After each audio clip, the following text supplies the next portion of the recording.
Hola a todos, bienvenidos. Yo soy Anderson Boscan. Esto es News and Coffee, el programa de entrevistas de La Posta para revisar la coyuntura política en la actualidad nacional desde el Sweet and Coffee de la Plaza Foch.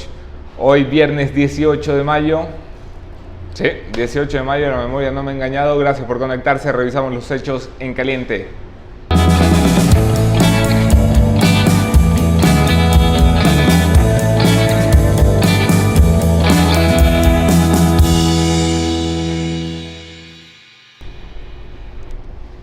En caliente, Ecuavisa ha reportado muy temprano por la mañana que ha sido hallada en la frontera norte la patrulla con 8 militares que estaba extraviada desde hace algunos días. La búsqueda dio resultados, los militares están bien, es la única información que tenemos al respecto, pero que contradice las portadas de los principales periódicos de hoy que hablaban todavía de una patrulla perdida.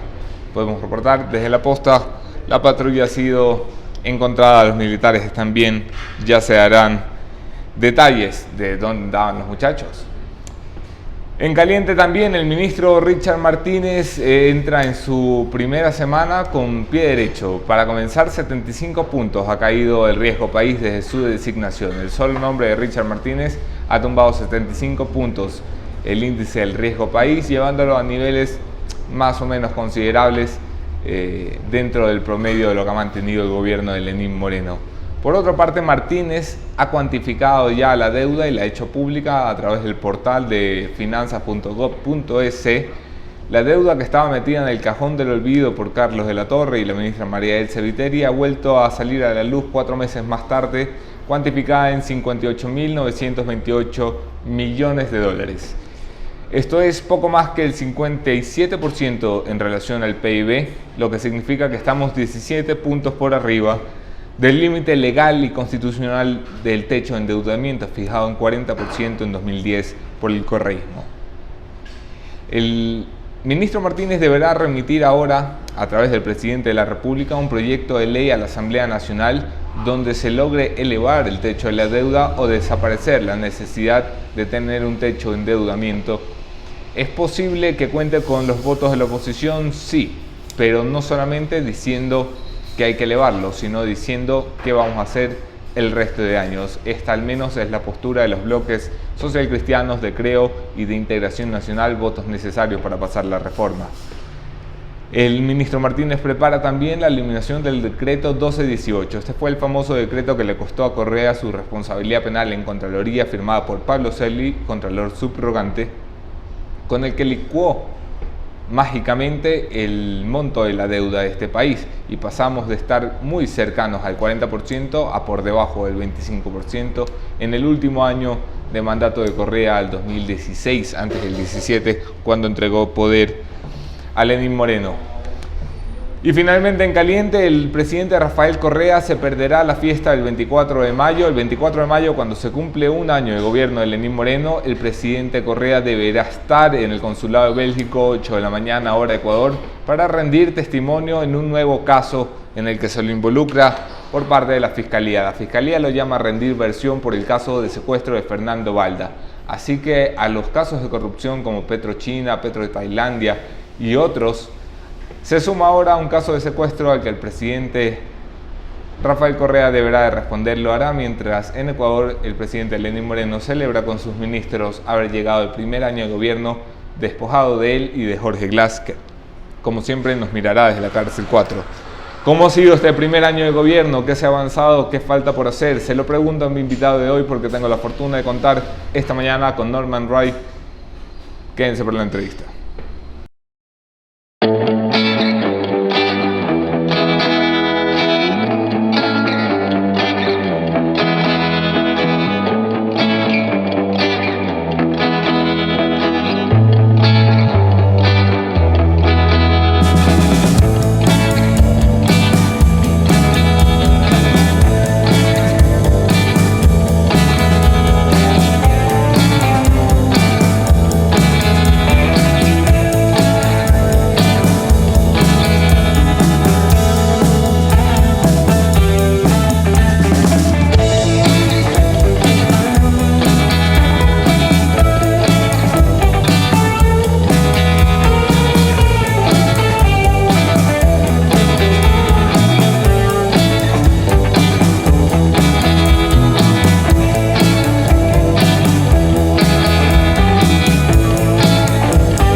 Gracias a todos los que se conectan a la señal de La Posta, gracias sobre todo a los que comparten nuestros contenidos. Gracias a ti, Norman, bienvenido. Anderson, muchas gracias por la invitación, es un placer y saludos a todos quienes nos escuchan. Pocos días de cumplir un año de gobierno de Lenín Moreno, ¿qué es lo bueno, lo malo y lo feo?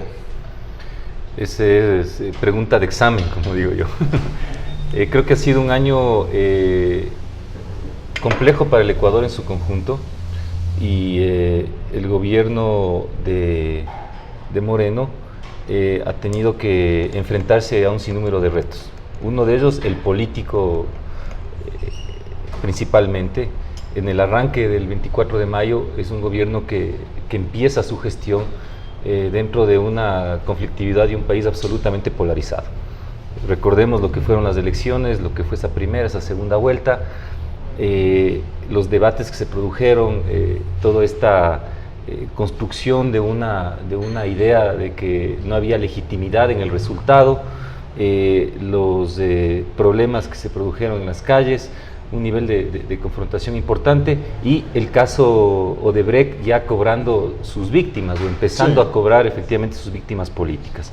Moreno entra en ese escenario y Moreno entra en ese escenario en un estilo distinto al que habíamos estado acostumbrados los últimos 10 años además, ¿no? Entra con un discurso diferente, con un ritmo diferente, pero cargando también la mochila de los últimos 10 años en lo bueno y en lo malo.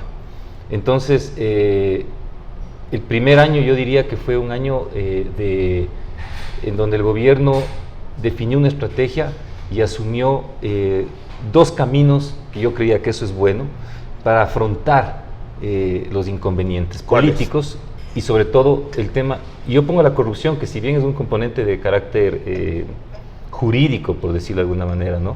También es político. También es político, eminentemente político en la forma como la política se hace históricamente en este país, ¿no? Moreno asume y dice, vamos a caminar, primero abro diálogos, ¿no? 10 años no hemos conversado estructuralmente como una política de Estado, obviamente que el gobierno anterior debe haber tenido un montón de espacios de conversación y todo, o sea, durante los 10 años de Correa, pero como una política de Estado. Vamos a abrir un espacio de conversación con distintos sectores. ¿Para qué sirve eso? Bueno, el diálogo lo que te abrió, pienso yo, generó como un espacio de desfogue de una olla de presión que estaba acumulada. Pública. Una catarsis, yo creo que eso era importante y el país tenía que hacerlo.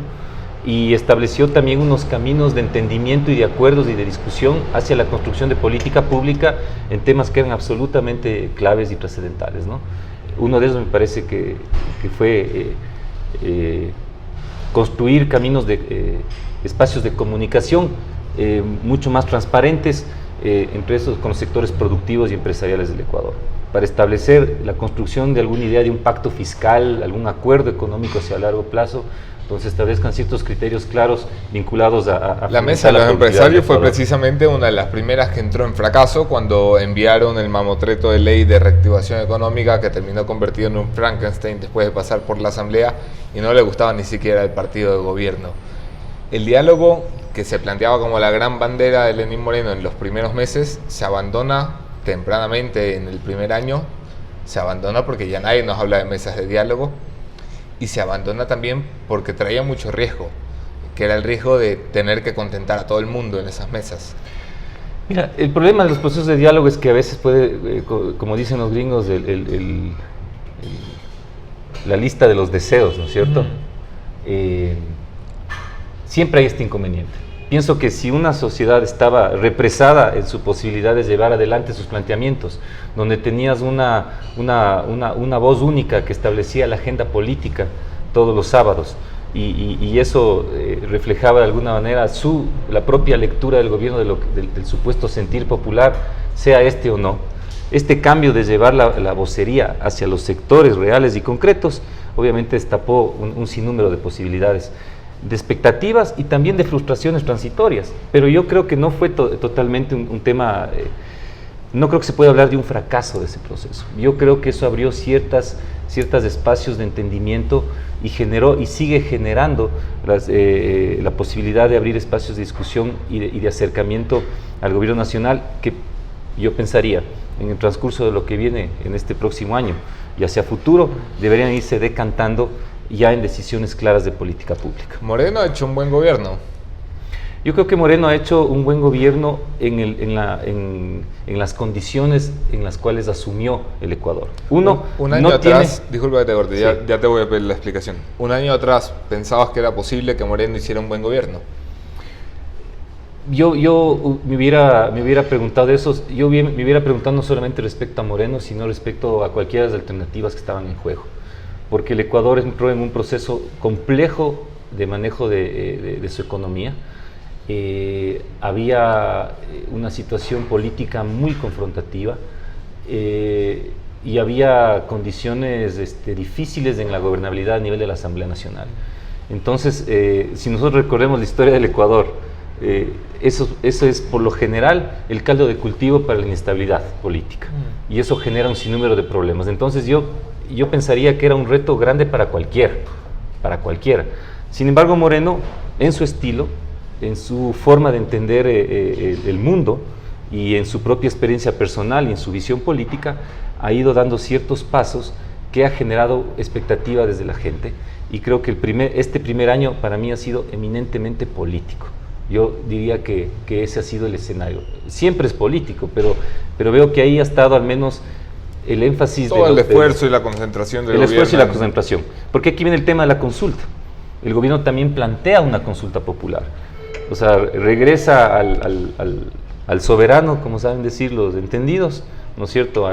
Regresa al constituyente para que establezca una línea de acción de cómo se van a afrontar ciertos temas que son claves y que fueron planteados dentro de esa consulta. Y entre esos, obviamente, dar una respuesta a lo que sería el proceso de renovación institucional en el Ecuador, que creo que ahí el gobierno de Moreno también, en lo bueno de su gobierno, conecta con un sentir de la gente. O sea, la gente necesitaba una respuesta, la ciudadanía quería tener un camino de expresión. Las encuestas veíamos en aquel momento que decía la gente quería que se le pregunte. No necesariamente tenía la respuesta, pero decía, a ver, consúltenme y pregúntenme qué es lo que hay que hacer. Y se le planteó un menú y la gente respondió como respondió, con un triunfo importante. Con 7 veces sí. 7 veces sí, y fue caminando en ese sentido. La consulta popular marca un antes y un después en el gobierno de Lenín Moreno, o al menos debía haberlo marcado, porque era la forma, primero, de borrar cualquier duda de legitimidad que hubiera quedado después de abril para algún sector de la población. Segundo, era una forma de tomar el poder después de tomar la presidencia. Y tercero, era una forma de ponerle a la gente en la mesa el plato que quería y que había estado pidiendo, que era, llámalo reinstitucionalización, llámalo cortar la cabeza de todas las personas que querían cortar. ¿Así se reinstitucionaliza un país?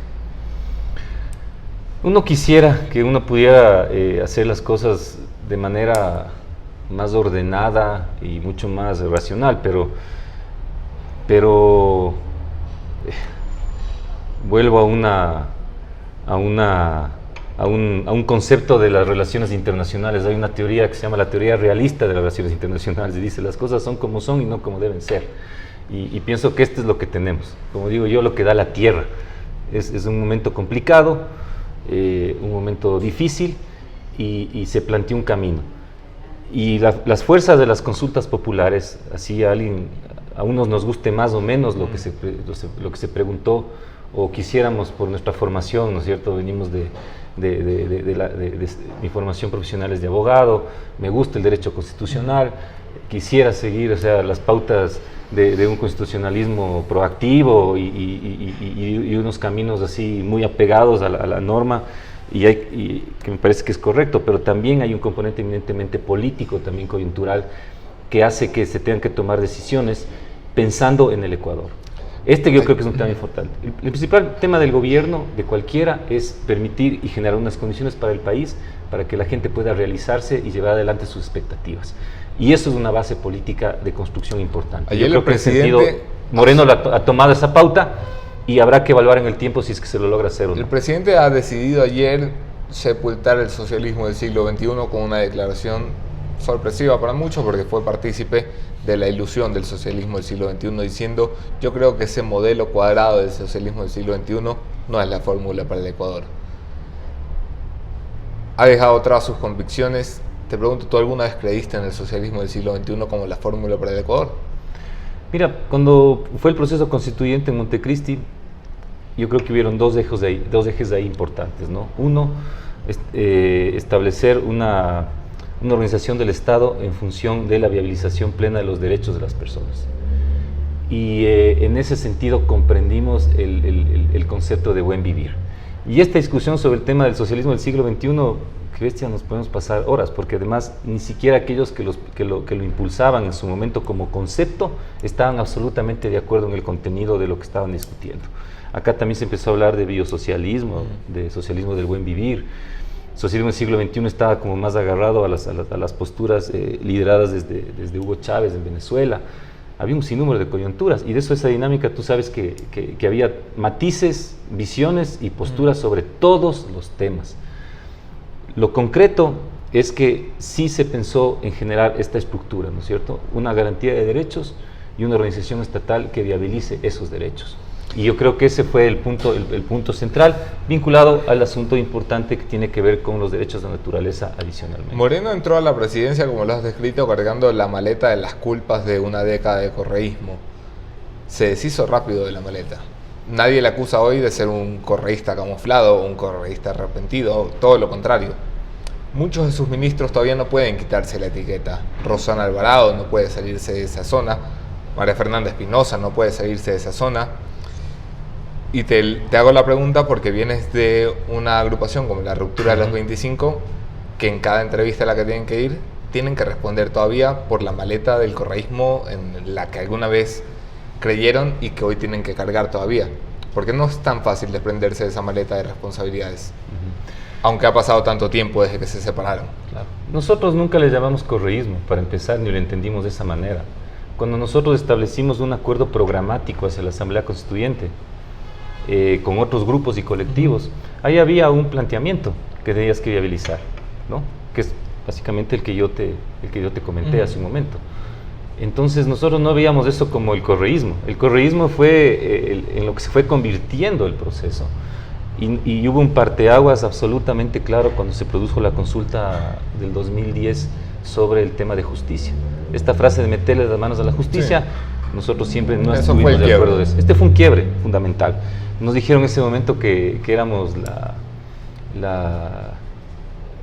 ¿cómo nos llegaron a decir? La izquierda ingenua.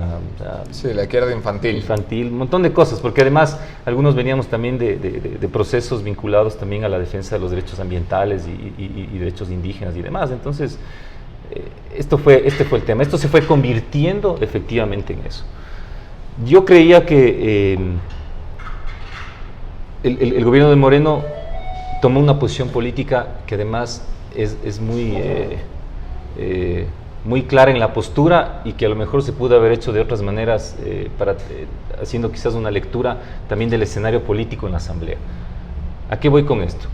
El Ecuador creo que está en un momento, si tú convocas al diálogo, que necesita necesariamente establecer un acuerdo y una agenda mínima con todas las fuerzas políticas del Ecuador.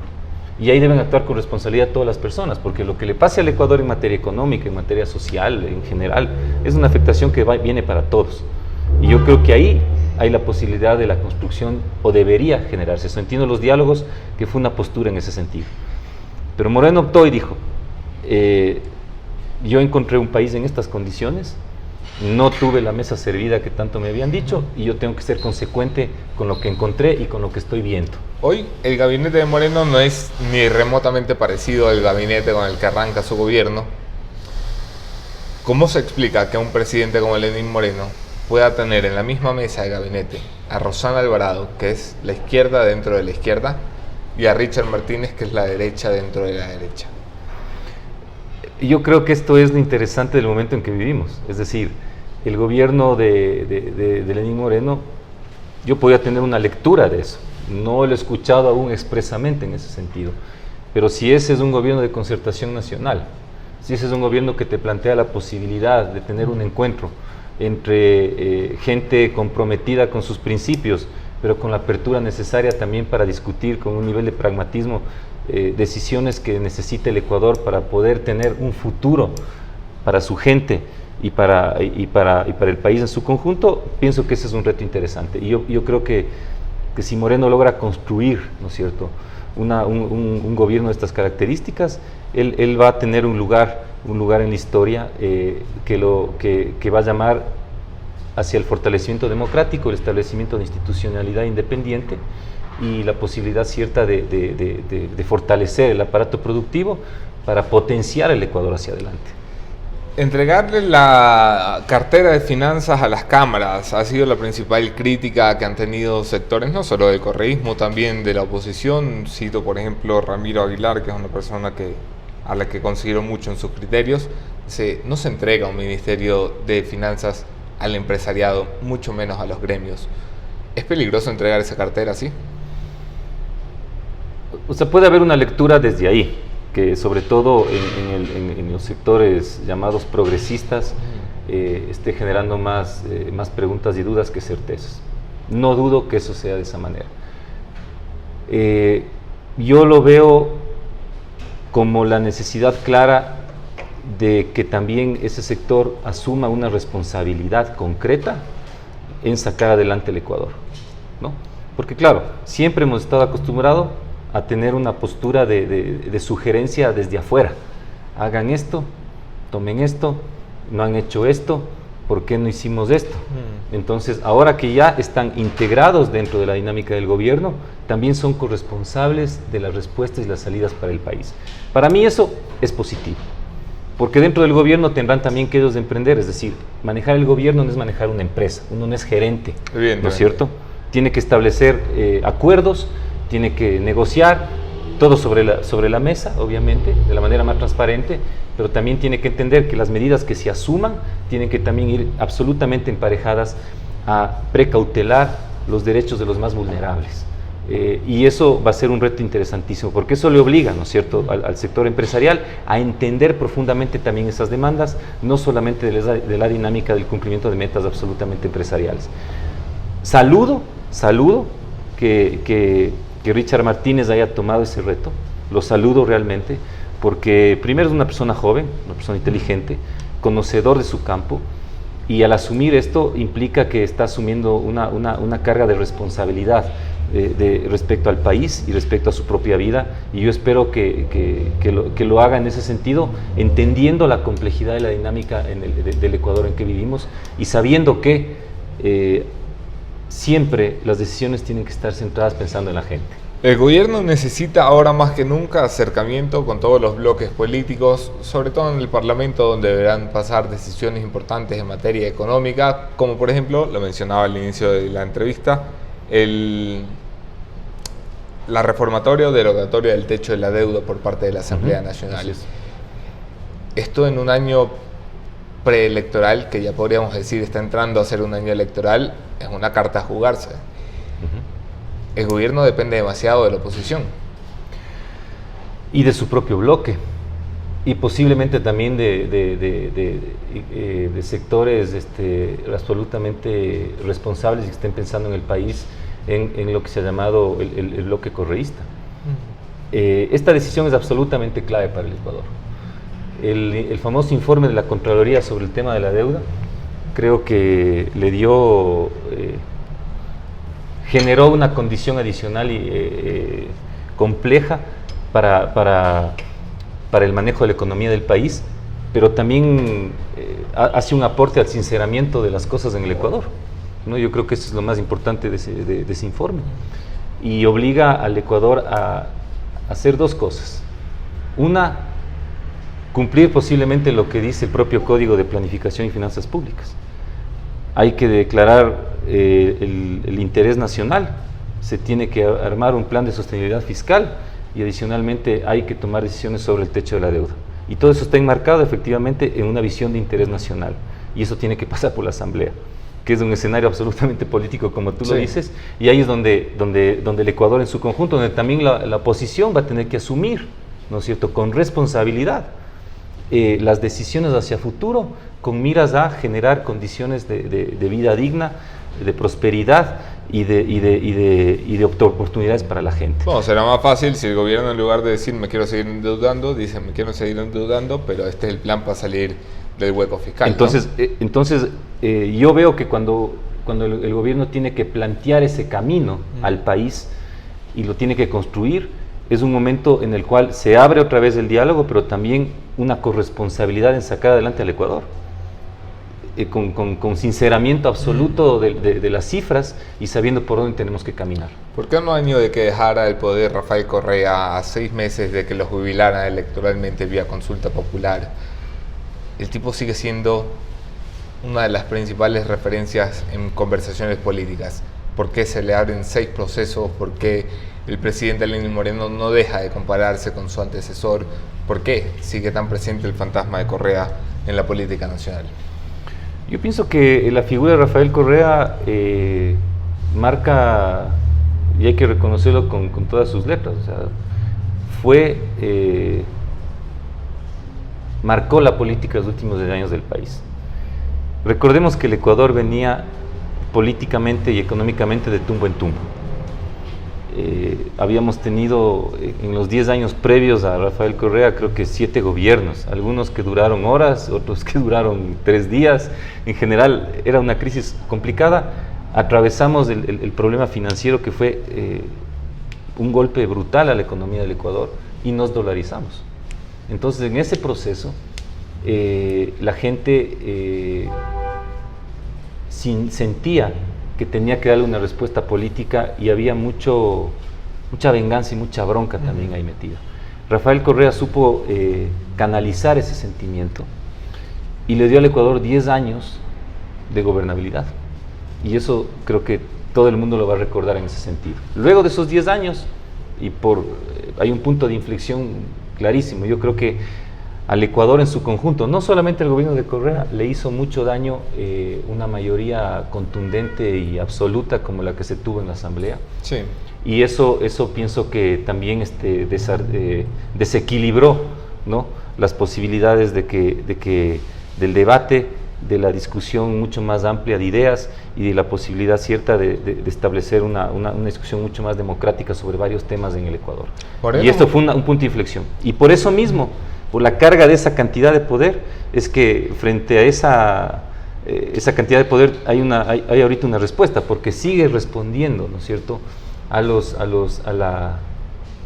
peso que tuvo efectivamente esta figura dentro de la política nacional de los últimos 10 años. Moreno es un presidente de transición.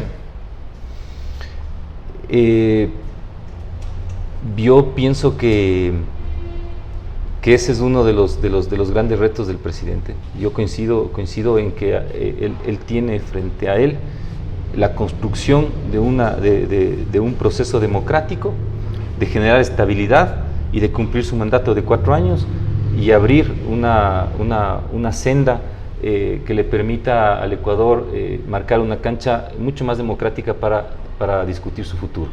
Y podría ser que él mismo, si logra hacer eso y marque ese camino, posiblemente también tenga algo que decir en las elecciones del 2021. Eso es algo que él tendrá que ir definiéndolo en función de lo que se vaya construyendo en este tema. A día de hoy, que estamos a 10 millones de años luz de las elecciones presidenciales del 21, ¿ves algún rostro en la política nacional que pueda optar a la presidencia de la República?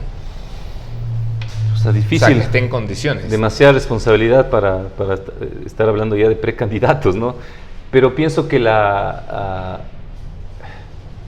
si ponemos el tema en clave ideológica, ¿no? Me atrevería un poco a decir que la derecha va a tener que definir en este momento entre 2 candidatos, ¿no es cierto? Nebot o Lasso. Guillermo Lasso y Jaime Nebot. Yo creo que ahí está concentrada, te estoy hablando más como analista político, ¿no? Sí. 2 de las posturas. Y la izquierda tiene todavía que definir quién. O crear. Claro, pero pensaría que de todas maneras un candidato, dependiendo de qué es lo que pasa estos 4 años, sigue siendo el mismo Lenín Moreno. Es decir, va a tener sobre sí el peso fuerte de esa responsabilidad de aquí hacia el 21, y porque todavía no se ve, ¿no es cierto?, dónde están los cuadros, desde una línea más progresista, que podrían estar en capacidad en este momento de liderar ese nivel de debate y confrontación que va a haber en el 21. ¿El presidente Moreno toma las decisiones correctas en tiempos incorrectos o simplemente se le exige más de lo que puede? Te pongo, por ejemplo, el caso de María Fernanda Espinosa. Abucheada desde la oposición, abucheada desde el correísmo, abucheada por la presidenta de la Asamblea, Elizabeth Cabezas, por el representante de País y Aliados en la Asamblea, Daniel Mendoza, por el secretario de Comunicación, Andrés Michelena. Y todavía está allí, esperando que sea un problema del mundo y ya no de Ecuador el 5 de junio. Mira, yo creo que hay alguna gente que viene también cargando la mochila de los últimos 10 años con fuerza. Y algunos lo hacen también desde algo que es difícil comprender en la política, que se llama la militancia y el ser orgánico, ¿no? Y a veces yo digo, por ser orgánico uno termina siendo biodegradable. Pero eso también tiene que ver directamente con el nivel de compromiso en una línea de militancia política. Eso pasa factura tarde o temprano, pero en el paso del tiempo también y a la luz ya de la tranquilidad del análisis de la historia, se va sopesando más de ese rol. Sin embargo, pienso que es necesario generar un proceso de transición, ¿no es cierto? Ahí hay un camino establecido, el presidente sabrá por qué ha tomado esa decisión, pero quiero recalcar efectivamente que esa mochila de los últimos 10 años, en algunos sectores, a veces cada vez hasta mayoritarios, pesa y sigue pesando. Pero también es necesario reconocer que de todas maneras a muchos de esos temas que pueden considerarse polémicos también se asumieron dentro de una visión de militancia y organicidad interna, y eso es lo que se le pide también a veces a los que hacemos política, ¿no es cierto?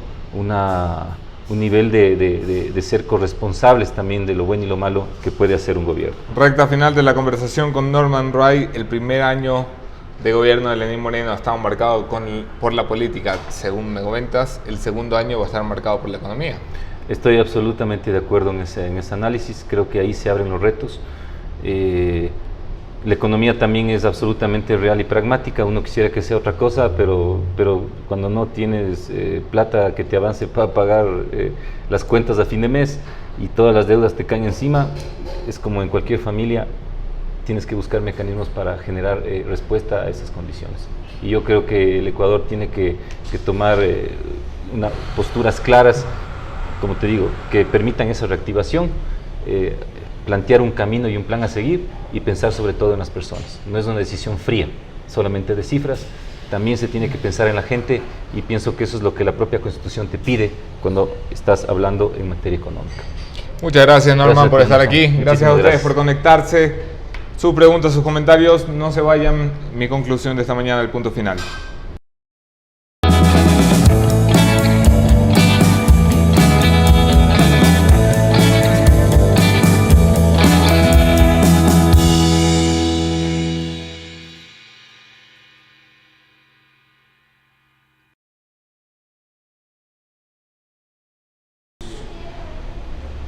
El que quiere hacer las cosas bien, las hace bien desde el día 1. El señor ministro de Finanzas, Richard Martínez, ha decidido empezar con pie derecho su administración al frente de la cartera de Economía. El hecho de transparentar la deuda que había estado metida en el cajón del olvido por dos antecesores irresponsables, que tenían más vínculos de responsabilidad con el expresidente Correa que con la nación, es un primer paso acertado. Nadie resuelve una crisis si no se conoce la magnitud de la crisis, y aunque ya la conocemos, es obligación del gobierno ecuatoriano aceptarla para poder afrontarla. El siguiente gran paso será entonces buscar una concertación nacional, decirle a los partidos de los que depende la decisión de elevar el techo de la deuda o eliminarlo, no solamente que se necesita más dinero, sino que viene después de que tengamos más dinero. ¿Cómo vamos a tapar ese hueco fiscal y si es posible hacerlo antes de que Lenín Moreno entregue el poder? De todas formas, es pronto y ha pasado muy poco tiempo para hacer valoraciones sobre el ministro Martínez, pero sus primeros días dan alientos de esperanza. Nos vemos aquí el lunes. Otro tema, otro entrevistado, mismo entrevistador. Soy Anderson Buscán desde el Sweden Coffee de la Plaza Foch.